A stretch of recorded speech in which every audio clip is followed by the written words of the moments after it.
bueno, vamos a presentar ya al expositor de esta noche, al pastor Francisco Vergara, a quien tengo el gusto de conocer desde hace muchos años. Él estudió contabilidad en la Universidad Nacional Mayor de San Marcos, también estudió teología en la Universidad del Seminario Evangélico de Lima, estudió teología en la Iglesia Libre de Escocia, en Edimburgo. Comentábamos en la antesala que he podido visitar justo el año pasado esas aulas y ese seminario. También estudió liderazgo en Maui, Hawái. También estudió educación en la Universidad San Ignacio de Loyola. También tiene estudios de liturgia en el Seminario Teológico Calvino de Michigan y también tiene estudios de teología del programa doctoral latinoamericano. Es un profesor que ha enseñado en muchos seminarios, instituciones teológicas y nos da un gusto que esté acompañándonos en esta noche. Es tu tiempo, profesor Francisco Vergara. Muchas gracias, hermano Pablo, por esta invitación que me cursaron para poder acompañar en esta noche con la exposición para este webinar.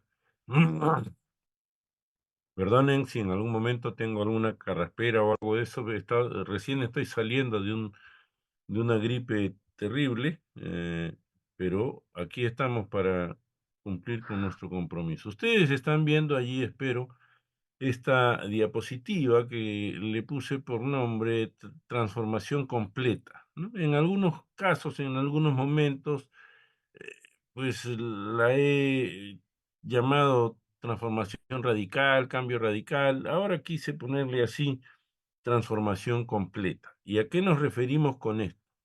¿No? Entonces, voy a pasar rápido por esta primera lámina que tiene algunas preguntas que creo que nosotros mismos nos podríamos hacer, ¿no es cierto? ¿Qué implica una transformación? ¿Qué implica la transformación? ¿De qué hablamos los creyentes, los cristianos, cuando estamos hablando de una transformación, de que se debe producir una transformación en las personas? ¿Qué es lo que la Biblia nos dice acerca de esa transformación que debe darse? Porque debe darse, no es una opción, ¿no es cierto? No es algo facultativo, no es algo que, pues, si quiero voy y si quiero no voy, si quiero lo hago y si quiero no lo hago, no, es algo imperativo, es una señal, una indicación, un indicativo de quiénes somos nosotros. Es el nuevo nacimiento equivalente a la transformación personal. ¿Cuál es la palabra bíblica usada para señalar esa transformación a la que se hace alusión? ¿Este proceso es equivalente a lo que llamamos madurez o sería otra cosa? ¿Cuál es el propósito divino al cambiar mente, corazón y voluntad de los elegidos? Yo sé que he puesto ahí algunas expresiones que son, vamos a decir, de corte teológico, ¿no? Pero vamos a ir más a la explicación bíblica y a la aplicación práctica. ¿Cómo se relaciona ese cambio con nuestra conducta cotidiana? ¿Podemos hablar de una manera cristiana de vivir? ¿No? Porque muchas veces nosotros popularmente decimos, esto es parte de nuestra vida cristiana. No, sería parte de nuestro vivir como cristianos, que es otra cosa, es una manera cristiana de vivir. Yo no puedo hacer una división entre, esto es lo cristiano, soy cristiano domingo de 9 a 11 o de 11 a 1 y soy secular todo el resto de los días de la semana, ¿no? Somos creyentes 24/7, 365 días al año o 366 si es bisiesto. ¿Es legítima la separación entre vida cristiana y vida secular? Esa transformación de la que estamos hablando ahí, ¿abarca todo en la vida o abarca solo esa partecita que tiene que ver con nuestro vínculo, con nuestra relación con Dios? ¿No? Vamos a tratar de responderlo rápidamente porque hay que tratar de usar bien el tiempo. Ahí ustedes ven una imagen que probablemente reconozcan algunos, ¿no? Así lo ponen a Calvino en las páginas del Internet, ¿no? Y esto es algo que él dice en relación a su propia conversión. Algunos dicen, no, no se sabe cuándo se convirtió Calvino. Algunos son más terribles todavía y dicen, no, Calvino nunca se convirtió, ¿no? No, hay una fecha de la transformación, del cambio que se produjo en Calvino. Él dice esto: por fin, Dios cambió mi rumbo en otra dirección por medio de las riendas secretas de la providencia. Lo que ocurrió primero fue que por medio de una conversión inesperada, domesticó una mente que había sido demasiado terca durante años, para que fuera capaz de aprender, porque yo estaba tan fuertemente entregado a las supersticiones del papado que ninguna otra cosa podía alejarme de las profundidades de ese lodazal. La conversión hizo arder en mí un deseo tal de progresar que el resto de mis estudios los continué con más calma, aunque sin abandonarlos de golpe. Antes de que hubiera pasado un año, sin darnos cuenta, todo el que anhelaba una doctrina más pura venía a mí, aún un principiante, un recluta novato, ¿no? Calvino vivió entre 1509 y 1564, siglo XVI, algunos dicen segunda generación de reformadores. Esto él lo dice cuando habla de su conversión, de su transformación, y dice varias cosas importantes allí.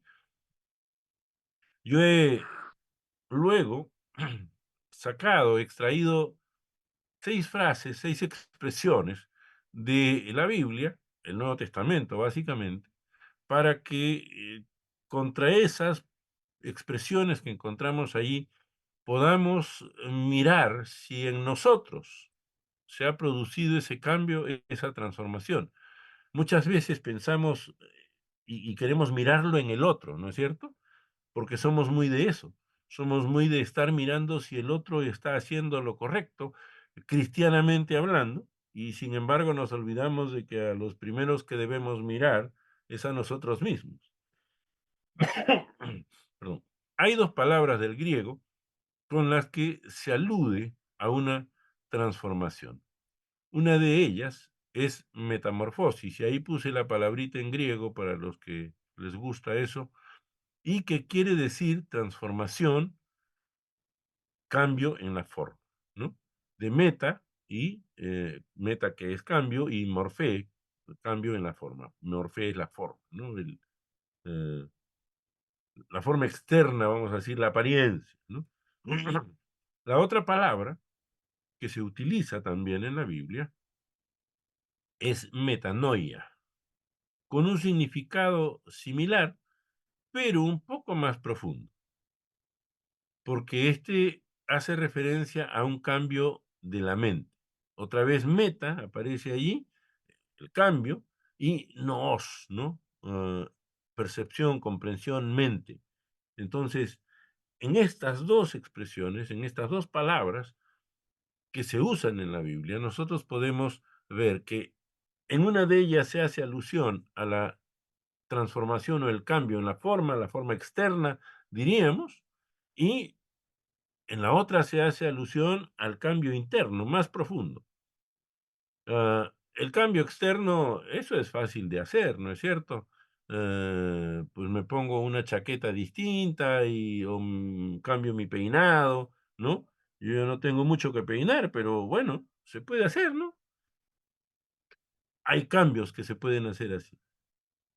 Con estas palabras, en el Evangelio se indica un cambio interior total, una conversión radical, una profunda transformación de la mente, el corazón y la voluntad. Un cambio que comienza dentro de nosotros y va hacia afuera, ¿no? Ya saben lo que dice el texto bíblico: de la abundancia del corazón habla la boca, de lo interior. Eso es lo que se va a ver, eso es lo que se va a notar. Esto lo podemos expresar con otras afirmaciones. Estas incorporan el significado de la transformación que opera el Espíritu Santo en el creyente, porque nosotros no estamos solos, no hemos sido dejados así, bueno, ya hiciste profesión de fe, muy bien, ya, quédate ahí, ¿no? Muchas veces nosotros en las congregaciones, a los nuevos creyentes, a los que hacen profesión de fe, les decimos, por ejemplo, ¿no? Sí, tienes que tener tu Biblia, y está bien, por supuesto, y tienes que leerla todos los días, y tienes que hacer tu devocional, y aquel que es nuevo creyente no entiende ni jota de eso, porque ¿qué es un devocional? ¿Alguien me lo puede explicar? ¿No? Yo, nuevo creyente, vienen y me dicen todas esas cosas, ¿qué es un devocional? Por favor, alguien me explique, ¿no? Muchas veces asumimos, porque tenemos ya un lenguaje, un vocabulario, vamos a decir, religioso, evangélico, que todo el que llega y todo el que hace profesión de fe ya lo tiene que conocer. No, tenemos que darle todo eso. En eso, en ese trabajo, somos auxiliados, por supuesto, por el Espíritu Santo. El Espíritu Santo que hizo posible que reconociéramos que somos pecadores y que por lo tanto necesitamos de creer en Cristo, de confiar en Él, ese mismo Espíritu Santo va a ir obrando en nosotros de tal manera que vayamos creciendo, no solo en el conocimiento, que está bueno, hay que conocer más, hay que profundizar el conocimiento, pero hay que hacer, ¿no? Acuérdense que en las Escrituras, todas las epístolas del Nuevo Testamento, ustedes pueden mirar que tienen una parte, vamos a decir así, doctrinal, y luego tienen una parte práctica. Después de que se explica qué cosa es la doctrina, después de eso se dice, muy bien, como tú ya sabes ahora que es un cristiano, ahora mira cómo debe comportarse. No hay un disloque, no hay un quiebre. Esto es suficiente, tienes que conocer nomás. No, tienes que hacer, ¿no? Todos tenemos que hacer. Miren, hay esas tres frasecitas que he colocado, ¿no? Nuevo nacimiento. Se habla siempre de la experiencia con Cristo, por supuesto, de la acción del Espíritu Santo a la que ya hicimos referencia y de la elección de Dios. Otra vez, una afirmación teológica, pero una afirmación trinitaria, si quieren así. Luego, la práctica cotidiana, que implica la negación de uno mismo, las disciplinas espirituales, entre ellas la lectura bíblica y la oración. Y luego, la verificación vivencial, la obediencia humilde, el servicio sacrificial y el cambio de conducta. O sea, si nosotros pudiésemos hacer todo eso, pudiésemos evidenciar todo eso, sería estupendo, sería espectacular.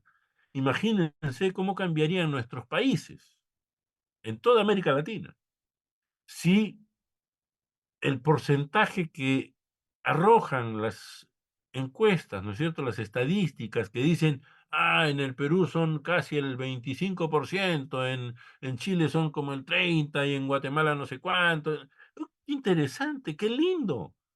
Sería perfecto si ese 25, 15, 30, el porcentaje que sea, fuesen consecuentes con aquello que creen. ¿Saben ustedes cómo se dio todo el cambio en el mundo? ¿No es cierto?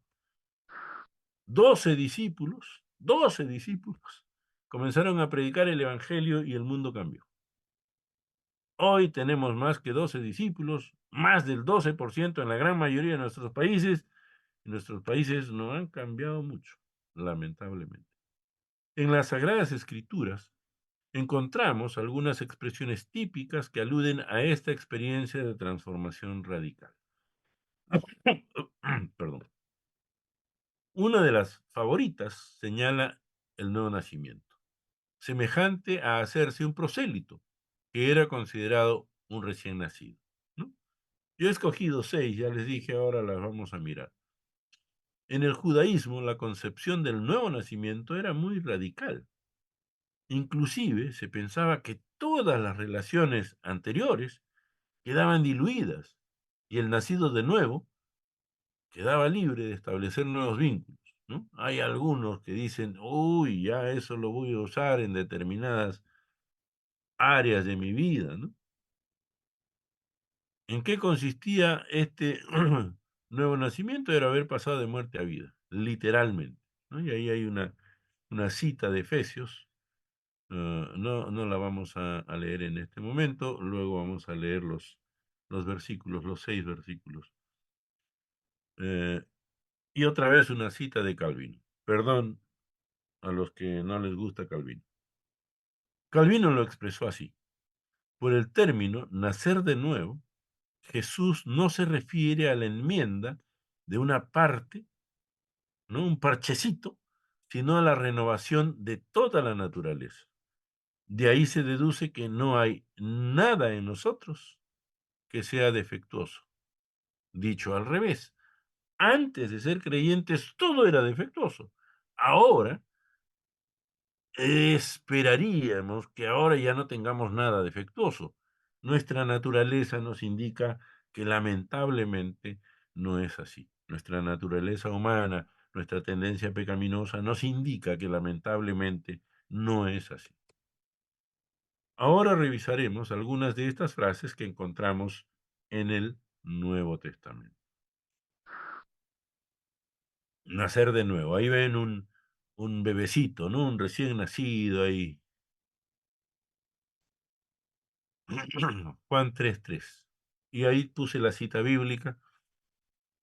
Respondió Jesús y le dijo: en verdad te digo, que el que no nace de nuevo, o de arriba, ¿no? Otra posibilidad de decir o hablar acerca de ese nuevo nacimiento, no puede ver el reino de Dios, ¿no? El que no nace de nuevo. Lo realmente trascendente en el ministerio de Cristo no fue la realización de milagros o señales, sino señalar la necesidad del nuevo nacimiento. Y eso lo precisó en el encuentro que tuvo con Nicodemo, ¿no es cierto? Nicodemo lo va a buscar y le comienza a preguntar, y entonces el Señor le dice esto que está aquí en el versículo 3 que hemos leído. Es necesario nacer de nuevo. El que no nace de nuevo no puede ver el reino de Dios. ¿Y qué implica ser un recién nacido, un bebecito, un bebito? ¿Qué implica? Que tiene que aprender todo de nuevo, ¿no es cierto? El recién nacido, pues está eso recién nacido, no sabe hacer las cosas, tiene que aprender. Nosotros, como creyentes, muchos de nosotros que hicimos profesión de fe ya en la juventud, ¿no es cierto? Ya teníamos ciertos hábitos, ciertas prácticas, ciertas costumbres, ya nos habíamos, pues, hecho jolgorio con eso. De nuevo, hay que aprender a hacer de nuevo todas las cosas, porque todo lo anterior, todo lo que es antes de nuestra vida cristiana, tiene que ver con esa tendencia pecaminosa, con eso defectuoso que tiene que ser corregido. El renacido, debido a la intervención del Espíritu Santo, ingresa al reino de Dios. El anterior estado espiritual lo inhabilita a reconocer las verdades espirituales. ¿Qué cambió? ¿Cambió Dios en relación a nosotros o fuimos nosotros los que cambiamos en relación a Dios? Dios nos amaba antes de ser creyentes y nos ama ahora que somos creyentes. Entonces no es Dios quien cambió. Fui yo, porque yo antes de ser creyente no quería saber nada con Dios. Estaba de espaldas a Él. Pero ahora, ah, la acción del Espíritu Santo, yo puedo ir a las Escrituras y encontrar allí qué debo hacer para mostrar, para manifestar mi amor a Dios, para hacer ese nuevo nacido, ¿no? La experiencia espiritual es de tal magnitud que equivale al nacimiento físico. Es decir, lo que les decía hace un instante, que las cosas espirituales se aprenden desde cero y se va avanzando sucesivamente, ¿no? No siempre es un camino ascendente y llano, quisiéramos que lo sea, pero muchas veces estamos en altibajos, que Dios no lo permita, pero así ocurre algunas veces, algunas veces. ¿Cuál es esta otra expresión? Ahí ven en la imagen una persona que está llevando una cruz. Y ahí puso el título Negación de uno mismo. Eso tiene que ver con este pasaje bíblico. Entonces Jesús dijo a sus discípulos, si alguno quiere venir en pos de mí, ¿qué tiene que hacer? Niéguese a sí mismo, tome su cruz y sígame. Nacer de nuevo, negarse a uno mismo. ¿Y qué implica la negación? Creo que la negación de uno mismo no es nada fácil, ¿no? Ahí dice, niéguese a sí mismo, eso es lo que dijo el Señor. Esta negación personal no es muy fácil, pues choca frontalmente con nuestro egocentrismo. Como hemos dicho, antes de ser creyentes, nosotros vivíamos para nosotros mismos, en nuestros deleites, y allí estábamos regocijándonos. Pero cuando llegamos al conocimiento salvífico de Jesucristo por la acción del Espíritu Santo, sabemos que tenemos que negarnos. Y negarnos no es sencillo. Negarnos a nosotros mismos, negarnos a nuestros, ahí dice, ¿no? El deseo de satisfacción de nuestros apetitos, puros o impuros, no son renunciables con mucha facilidad. ¿Por qué? Porque hemos llegado a desarrollar un apego hacia ellos. Cómo nos atraían antes ciertas cosas y, oye, dejarlas de lado no va a ser tan sencillo, sobre todo si teníamos ya una práctica consuetudinaria de aquellas cosas. No, no va a ser fácil. Nadie dijo que iba a ser fácil. El Señor no dijo, será facilito, no te preocupes. No, en medio de tendremos su auxilio, ¿no? Así es la vida cristiana. No se nos asegura una vida libre de dificultades y de problemas. No, en medio de esos problemas, el acompañamiento de Dios estará con nosotros. No obstante, dice allí, la renuncia es posible, la negación de uno mismo es posible por la intervención del Espíritu Santo. Reconocer a Cristo como Salvador no es producto de nuestra capacidad racional, sino de una manifestación divina. Dios se nos dio a conocer. Dios salió a nuestro encuentro. Nosotros ni lo estábamos buscando. Y de pronto, bueno, no es que se nos apareció como a Pablo, no, no, pero de pronto algo en nuestra mente hizo el Espíritu Santo de manera que podamos reconocer, no, no está bien lo que estoy haciendo. Debo corregir mi rumbo. Somos sellados por el Espíritu como una manera de mostrar que somos propiedad de Dios. Hemos sido comprados por la sangre de Cristo, ¿no? Cuando uno tiene sus libros, yo tengo, ahí ustedes ven detrás mío la biblioteca, los libritos ahí tienen su sello, ¿no? ¿Qué implica que tengan el sello? Que cualquiera que pueda venir aquí, ¿no? Lo va a mirar y, de repente, eventualmente le puedo prestar, ¿no? Eh, y tiene que acordarse cuando mire el libro que el libro no es de él, es mío, ¿no? Y se espera que me lo devuelva, porque ese sello significa pertenencia. Sí, igual puede haber alguien que quiera llevárselo y no devolverlo nunca, pero en la vida espiritual eso ya saben quién lo hace, ¿no? Eso no lo hace Dios, por supuesto. Esta es la tercera expresión, hijos de Dios.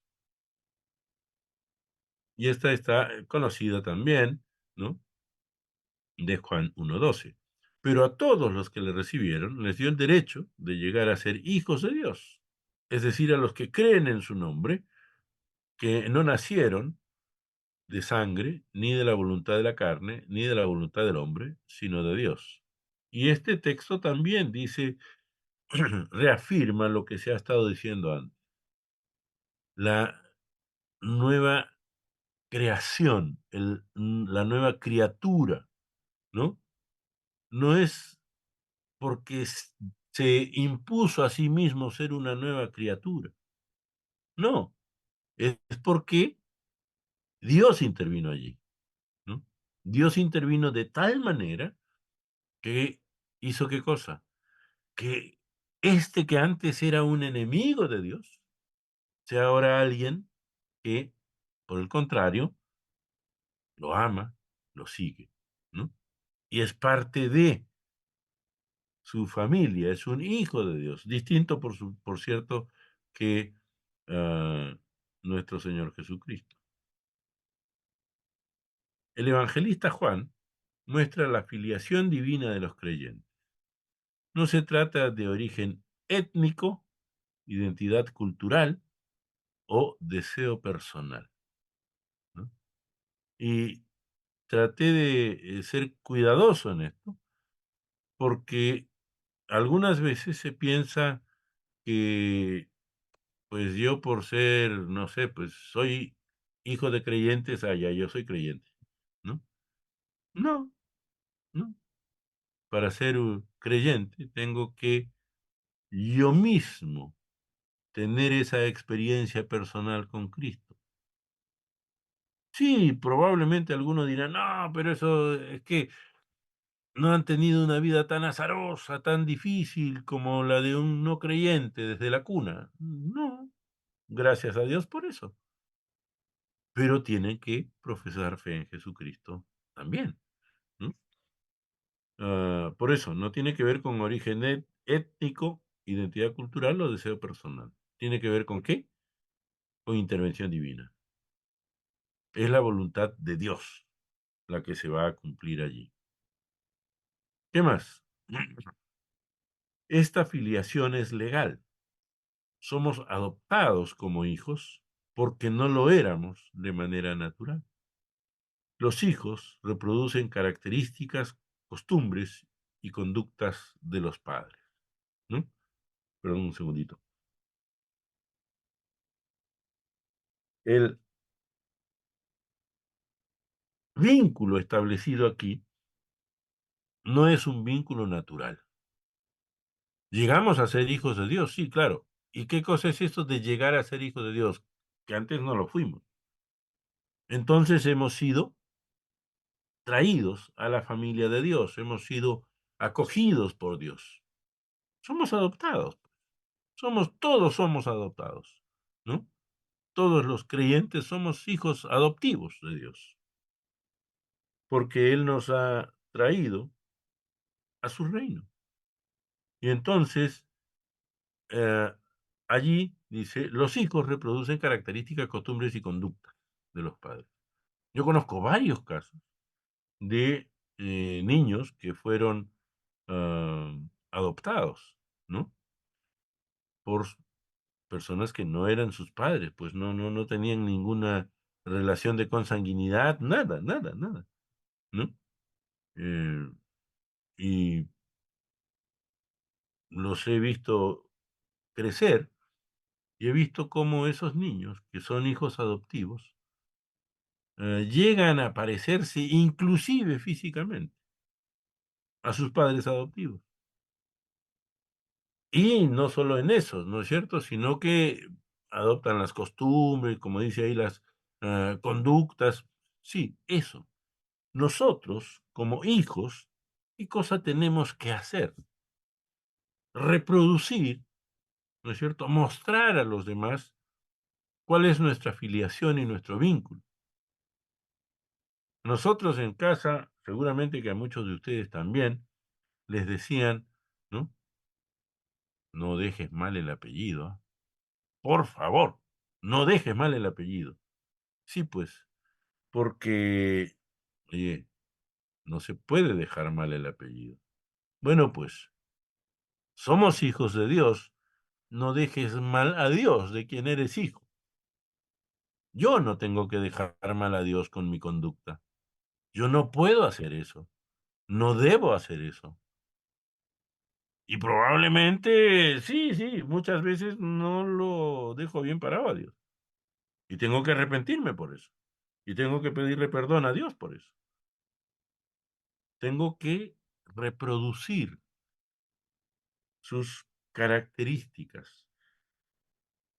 Tengo que poner en ejercicio la conducta que se espera de alguien que es hijo del creador del mundo, que es todo amor, que es toda misericordia, que es juicio también, dirían algunos. Sí, está bien, todo eso. Todo eso tenemos que nosotros reproducir. Viene uno más. Nueva criatura, ¿no? Y ahí está una mariposita. Ese es el ejemplo clásico. Y ahí está el texto también, que es súper conocido, ¿no? Segunda de Corintios. De modo que si alguno está en Cristo, nueva criatura es, ¿no? Las cosas viejas pasaron y aquí son hechas nuevas. Y ahí puse una traducción alterna que tiene esta edición, esta traducción de la Biblia, que dice, hay una nueva creación. Porque ese es el término que podríamos emplear allí, ¿no? Una nueva creación. Pablo el apóstol dice en su epístola que la relación Dios-hombre se puede resumir con la expresión nueva criatura. Y si es nueva criatura, pues efectivamente tiene que ser nueva, ¿no? Y no puede estar reproduciendo los vicios del pasado. No puede continuar con las prácticas que no condicen con su condición como hijo de Dios. Por eso es que se trata de una transformación completa. Por eso es que tiene que haber un cambio absoluto y radical en los creyentes. Todos nosotros necesitamos eso.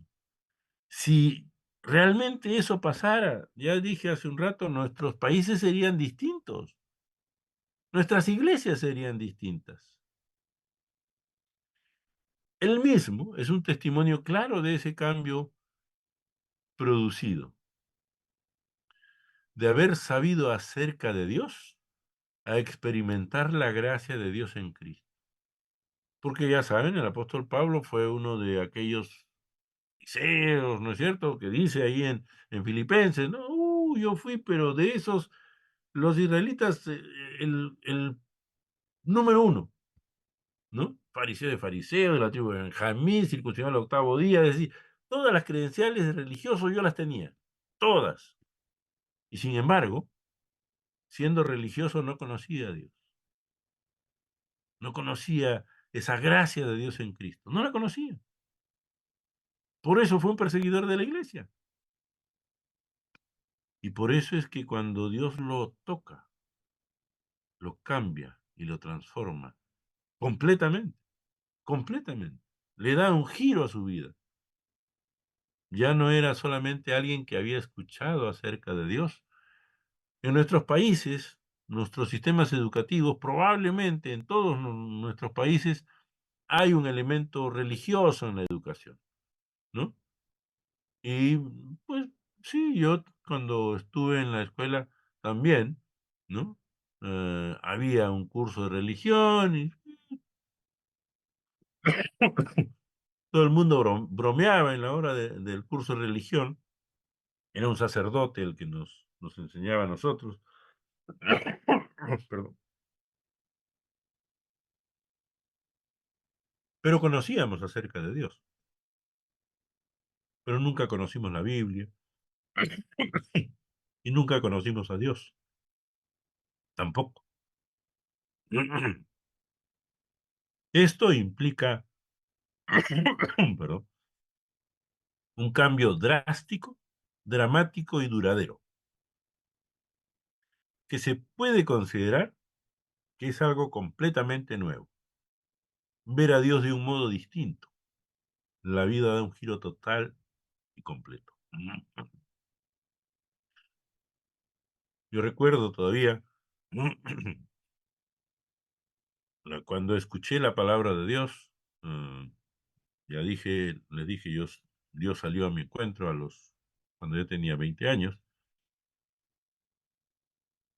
y escuché su palabra y comencé a preguntarme, eh, no en el templo, cuando me fui a mi casa, si todo eso que había escuchado era verdad, porque yo tenía un resentimiento con Dios, ¿no? Mi madre había fallecido a los 13 años y entonces yo había perdido un poco la brújula allí y que no puede ser. Y recuerdo que oré allí en mi casa ya y le dije a Dios en esa oración que Él me mostrara realmente su gracia y su bondad, perdonándome por lo que yo estaba resentido con Él. Y bueno, experimenté su gracia, su amor y su bondad. Hizo algo en mí, me cambió a mí. Aquí viene otra expresión también. Esta también es un pasaje conocido, ya lo pueden ustedes identificar. Por cierto, no estoy usando la versión que habitualmente usamos, ¿no? En las iglesias. Es una versión un poquito diferente, pero es identificable igualmente. Este tiene que ver ¿con qué? Con Romanos, ¿no? Dice, por consiguiente, hermanos, os ruego por las misericordias de Dios que presentéis vuestros cuerpos como sacrificio vivo y santo, aceptable a Dios, que es vuestro culto racional, ¿no? O como sacrificio agradable, ¿no? A Dios también. Los sacrificios implican la renuncia a varias cosas, incluida la vida misma, la muerte. Pero lo que indica Romanos 12:1, que es la cita, va más allá. Es una vida sacrificada lo que debe caracterizar a un discípulo de Cristo. Porque todos los sacrificios implican muerte, ¿no? Cuando voy a sacrificar algo a alguien, ¿no? Es un sacrificio a una deidad, cualquiera que sea, digamos, ¿no? Voy a sacrificar, voy a matarlo. Pero aquí, el apóstol Pablo dice, no, el sacrificio tiene que ser un sacrificio vivo, sacrificio vivo. ¿Qué es eso? Es una vida sacrificada, pues. Es una vida en la que se implica la negación de uno mismo, en que se implica el hecho de ser hijo de Dios, nueva creación, eh, nueva criatura, ¿no? Eso se implica. Otra vez, el cambio es completo, completo, total. El texto implica una vida sacrificada, santificada y aceptable por razones de adorar al Dios, al único Dios vivo y verdadero. Y esa es la única razón válida. No, no es que hago esta vida de renuncia, de negación a mí mismo para que hoy digan de mí, uy, mira cómo él ha hecho estas cosas, ¿no? No, no, no, no. Si se hace por esas razones, perdónenme, eso es basura, no sirve. Si yo voy a negarme, si yo me voy a sacrificar vivo, es porque eso es lo que Dios merece, es lo que Dios requiere de mí, es lo que Dios me demanda. Yo tengo que sacrificarme plenamente, conscientemente, no, no por casualidad, no, no, no, tiene que ver con un cambio en la mente, con un cambio en la voluntad, con un cambio en los sentimientos, con un cambio total. Esa unidad planteada aquí destruye la mirada griega que subyace en la cultura. Hoy vivimos en un mundo hedonista y que, pues, privilegia, los placeres, ¿no? Y no estoy hablando solo de los placeres sexuales, ¿no es cierto? Placer es hasta perdónenme, hasta estar mirando hoy el fútbol, ¿no? Hoy día está jugándose la Copa América, ¿no? Ah, ¿no? Uy, a mucha gente le gusta el fútbol. Ah, una buena comida. Por supuesto, ¿no? ¿A quién no le gusta una buena comida? La buena música, claro. Eso también es placer. Y todo eso se tiene que negar por razón de Cristo. No quiere decir que nunca más en la vida voy a mirar un partido de fútbol o voy a escuchar, no sé, pues a Beethoven, ¿no? A Bach, a Mozart, a Händel, no sé, a quien ustedes quieran ahí, a su compositor favorito. No, quiere decir que tengo que establecer prioridades en lo que voy a hacer, porque tengo que estar pensando que todo lo que yo voy a hacer tiene que agradar a Dios. Renovación de la mente. También está allí en Romanos, ¿no? Y no os adaptéis a este mundo, sino transformaos mediante la renovación de vuestra mente, para que verifiquéis cuál es la voluntad de Dios, lo que es bueno, aceptable y perfecto. Y ahí tienen algunas variantes posibles a las palabras puestas ahí arriba. Allí, pues, los expertos en griego pueden decir, ¿no es cierto? Ah, el verbo que se usa allí, sino transformaos, es una voz media, no es una voz activa y tampoco llega a ser una voz pasiva. Una voz activa es yo soy el gestor de mi propio cambio, de mi propia transformación. Una voz pasiva es simplemente tú vas a ser transformado, ¿no? La voz media es, muy bien, hay un agente externo, hemos dicho que es el Espíritu Santo, pero hay algo que yo también tengo que ir haciendo. Y ese algo que tengo que ir haciendo es ¿qué cosa? Dejar que el Espíritu vaya tomando eh, un rol más protagónico en mis decisiones y que pueda entonces actuar en concordancia con lo que digo ser.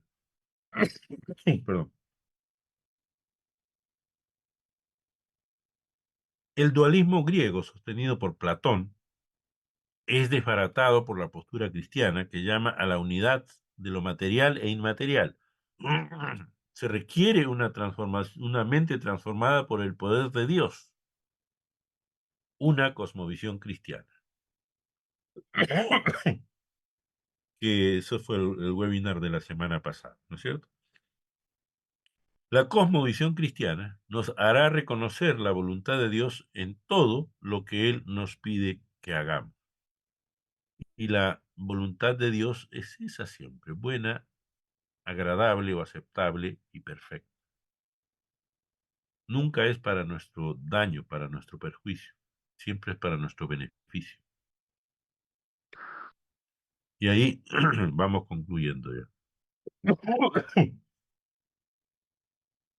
Hemos revisado estos conceptos que encontramos en el Nuevo Testamento. Nacer de nuevo, negarse uno mismo, hijos de Dios, nueva criatura, sacrificio vivo, mente renovada.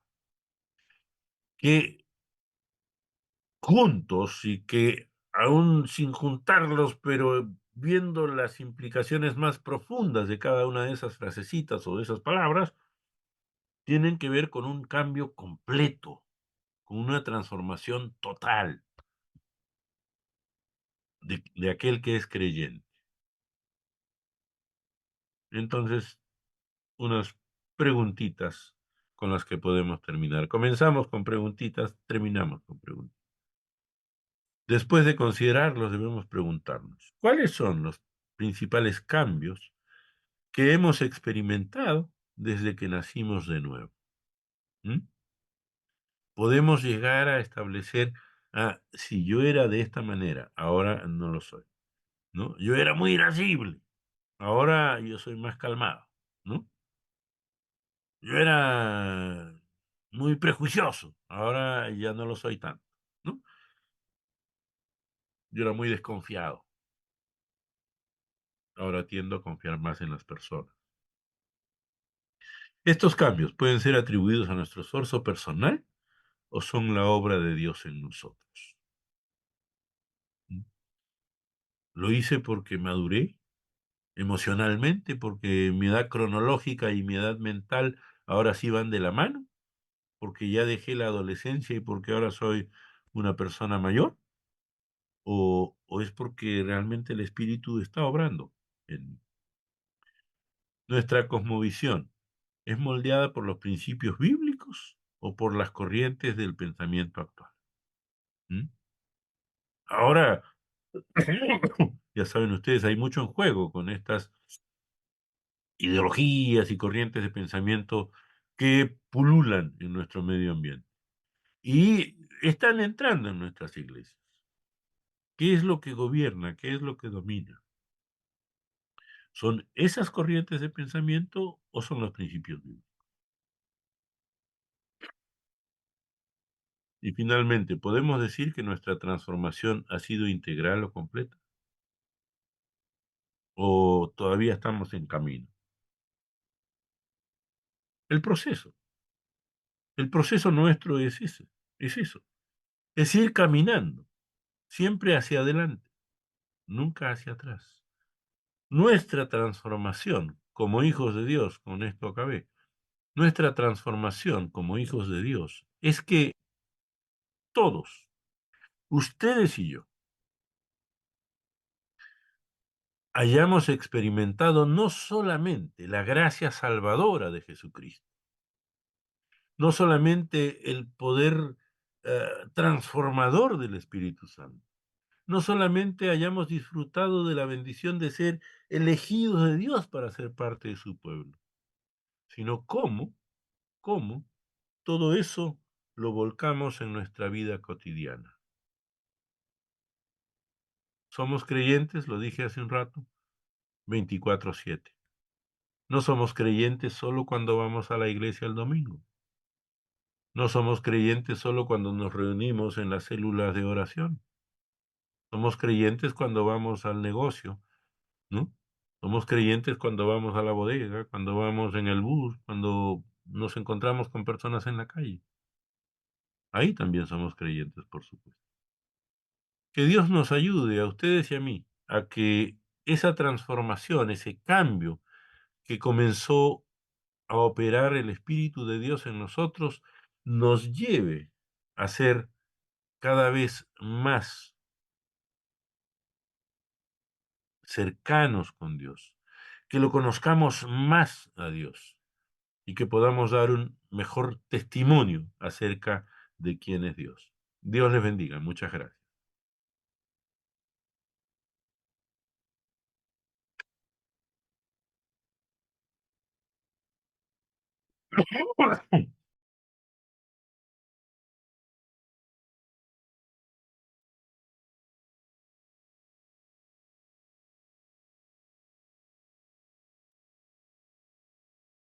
Abraham, tenemos los flyers para la siguiente semana, Abraham. Son al final, hermano. Si gustas, pasamos a las preguntas. Muy bien. Qué interesante, pastor, esta propuesta. Y bueno, tenemos dos muy buenas preguntas, Pastor Francisco, con respecto a la transformación.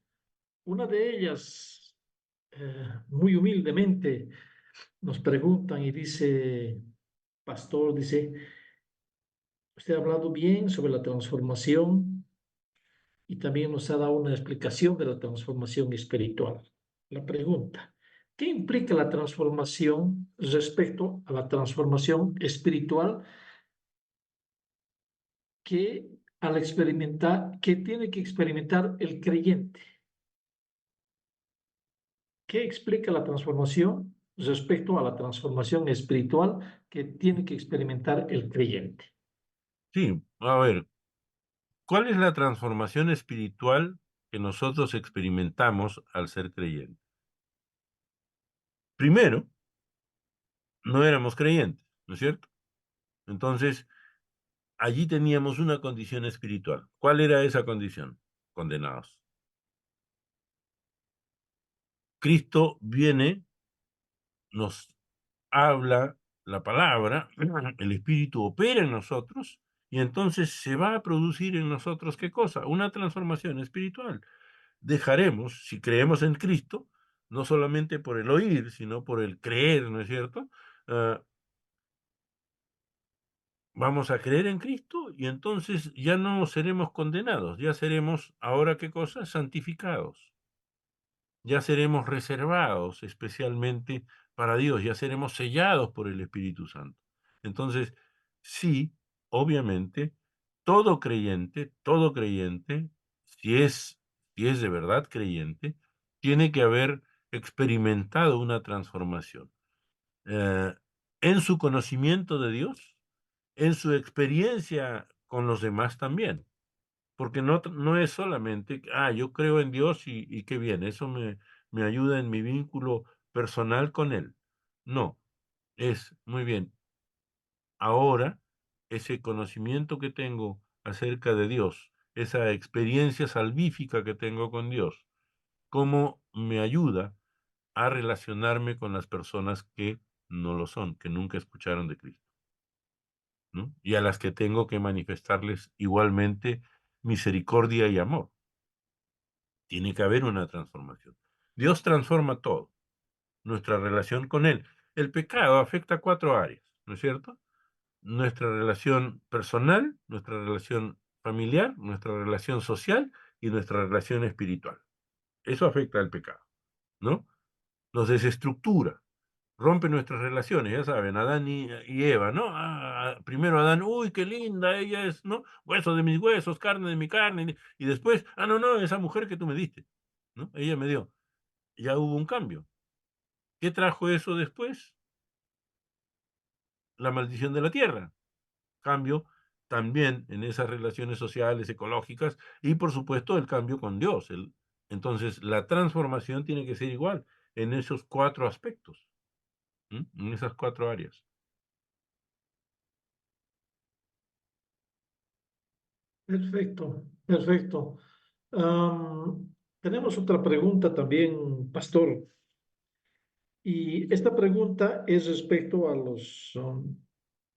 al punto que usted habló sobre un nuevo nacimiento, una práctica cotidiana y una verificación vivencial. Ujú, Y al hacer la pregunta, son 3 preguntas de 3 personas que hicieron, he tratado de unificar. Tiene que ver con la filiación divina, tiene que ver con la característica de haber sido transformado y lo que usted mencionó de 1 Corintios 5:17, la nueva ujú. criatura, pero dice la pregunta al punto, ¿cómo lo implementamos en este tiempo? Ahora, aquí a mí me haya hecho preocupar un poco la palabra implementación. Yo creo que implementación es una muy buena palabra para ponerla en práctica. ¿Qué dice el pastor? Ajá. Ok, a ver. Perdón, ¿cómo la implementamos? Ah, la palabra es buena, ciertamente. Me preguntaría, sin embargo, si es la mejor, ¿no? Porque cuando hablamos de implementación, normalmente estamos hablando de qué? De nuestro esfuerzo por, pues, establecer todas las cosas bien hechecitas, ¿no es cierto? Muy bien, hay que hacer tal cosa para que este objetivo se cumpla, ¿no? Y está bien, eh, podría ser, ¿no? Como digo, no sé si es la mejor porque pone la carga mucho en uno mismo y no pone la carga en Dios necesariamente. Y no estoy diciendo que Dios es el que tiene que asumir eso, ¿eh? Acuérdense lo que dije de Romanos 12:2, ¿no? Transformaos. Esa es una voz media donde Dios va haciendo, pero al mismo tiempo yo voy haciendo también. Yo voy haciendo mi parte. ¿Cuál es mi parte en todo esto? Pues cumplir, dijimos ahí, hablamos ahí, con las disciplinas espirituales sencillas, ¿no? Lectura bíblica, hay que leer la Biblia, ciertamente, todos los días, ¿no? No como una cuestión esotérica, no, no, no, no, realmente es palabra de Dios y por lo tanto hay que leerla, ¿no? Hay que orar y hay que ir pidiendo siempre que Dios sea quien nos ayude a discernir, ¿no? A discernir qué es lo que nosotros tenemos que hacer. en su palabra encontramos, pero ahora nos toca, pues, ponerla en práctica. Eso sería la implementación, digamos, ¿no? O sea, ¿cómo llevamos eso a la práctica? Muy bien. Yo soy, qué sé yo, qué sé yo, un empresario, ¿no? Soy un empresario, voy a poner mi negocio y entonces, ¿qué tipo de negocio voy a poner? Espero que sea de un negocio lícito, ¿no? Espero que sea de un negocio en el que pagaré a los trabajadores lo que les corresponde, les daré una remuneración digna, ¿no? Eh, los trataré, eh, pues, humanamente, ¿no? Eh, y les proveeré un espacio laboral para que se sientan cómodos y así puedan rendir mejor. Pienso, ¿no? O sea, si soy empresario, ¿no? Ya, eso lo podría hacer. Ahí lo voy implementando, ahí voy viendo de cómo se va transformando, ¿no? En la historia hay muchos casos eh, ya saben ustedes la historia de este hermano que escribió el himno de Sublime Gracia, ¿no? John Newton. Esclavista y después transformado por Dios, tocado por Dios, comenzó a luchar contra la esclavitud. Se alió con William Wilberforce en el Parlamento inglés para abolir la esclavitud. En fin, ya esa es otra historia, ¿no? Pero eso, o sea, cómo voy mostrando en mi vida cotidiana ese impacto que Dios ha tenido en mi vida. Porque voy a leer la Biblia, porque voy a orar y porque pidiendo la dirección de Dios voy a ir trabajando en pos de, ¿no?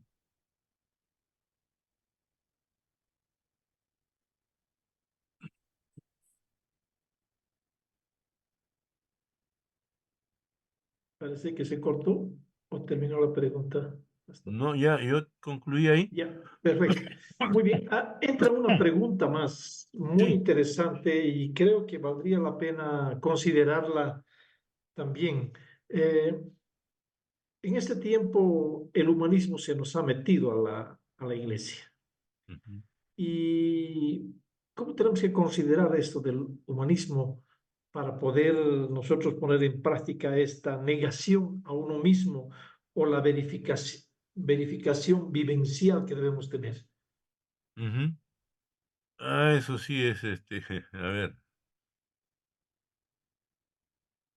todas las corrientes de pensamiento han tenido siempre un impacto eh, en mayor o menor medida en la iglesia. Y la historia de la iglesia da cuenta de eso, ¿no? Entonces, en algunos momentos, pues, unas ciertas corrientes de opinión, ciertas corrientes filosóficas, hicieron un impacto tal que cambiaron la idea, la forma de ver al cristianismo en sí mismo. El humanismo hoy y el hedonismo en general, ¿no? Eh, qué nos ha dado? ¿Qué nos ha traído? Primero que los creyentes hemos sido reducidos a la nada, ¿no? La opinión de la comunidad de fieles, la comunidad de creyentes, de cristianos, no significa nada en la sociedad. Antes eso era tomado en cuenta, hoy no. Hoy la iglesia puede decir lo que quiera y ya pues, total son esos creyentes que lo único que saben es abrir su Biblia y nada más, ¿no? No, hay que mostrar que nosotros somos creyentes, ciertamente, pero eso no nos hace ignorantes. Hay mucha gente que piensa que el sinónimo de creyente es ignorante. No, no, no, no, no. Jamás, jamás. El creyente es alguien que tiene que preocuparse por adquirir mayor conocimiento en su disciplina, en su área, ¿no? Y ser, vamos a decir, un experto en esa área, de tal manera que pueda tener ah, elementos que contribuyan desde una perspectiva cristiana al desarrollo de su disciplina. Eh, ¿Cómo hacemos eso? ¿no? ¿Cómo hacemos? ¿Cómo hacemos que las matemáticas sean matemáticas cristianas? ¿No? ¿Cómo hacemos que, no sé, pues la educación cívica en nuestros países sea cristiana? Bueno, leamos la Biblia, pues. Romanos 12, ¿no? Del 1 y 2, 13 del 1 al 7, 2 de Pedro, en fin, hay un montón de textos bíblicos. La importancia de que los creyentes, los cristianos, seamos ah, no solo conocedores de la Biblia, que es bueno, por supuesto que es bueno, que es lo primero que tenemos que saber, pero no es lo único, no es lo único, para que no nos maltraten así en la sociedad, ¿no? Yo tengo por acá una buena cantidad de libros de filosofía, de derecho, constitución y todas esas cosas. Yo tengo acá, tengo formación, ya ustedes escucharon algo de contabilidad, o sea, conozco un poco de esas cosas. Entonces, sí, no solamente hay que contrarrestar el impacto que tiene el humanismo, sino que hay que contrarrestarlo con conocimiento, ¿no? Con conocimiento centrado en la palabra de Dios.